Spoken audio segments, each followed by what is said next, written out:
ಪ್ರಿಯ ದೇವರ ಜನರೇ, ದೇವರ ನಿಮ್ಮನ್ನು ಆಶೀರ್ವದಿಸಲಿ. ಸ್ವಾಗತ. ಈ ದಿನದ ದೇವರ ವಾಕ್ಯ ಮತ್ತಾಯ 19:26. ಮನುಷ್ಯರಿಗೆ ಅಸಾಧ್ಯ, ಆದರೆ ದೇವರಿಗೆ ಎಲ್ಲವೂ ಸಾಧ್ಯ. ಹೌದು ಪ್ರಿಯ ದೇವರ ಜನರೇ, ಮನುಷ್ಯರಿಗೆ ಅಸಾಧ್ಯವಾದದ್ದು ದೇವರಿಗೆ ಸಾಧ್ಯ.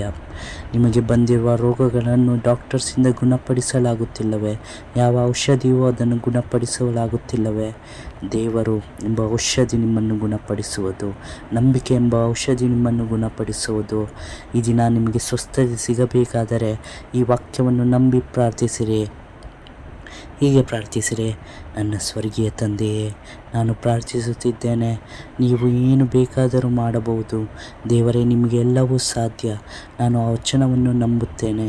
ಓ ದೇವರೇ, ಈ ಆರೋಗ್ಯ ಸಮಸ್ಯೆಗಳಿಂದ ನನ್ನನ್ನು ಗುಣಪಡಿಸು, ನನಗೆ ಸ್ವಸ್ಥತೆ ನೀಡು, ನನ್ನ ಆಶೀರ್ವದಿಸು.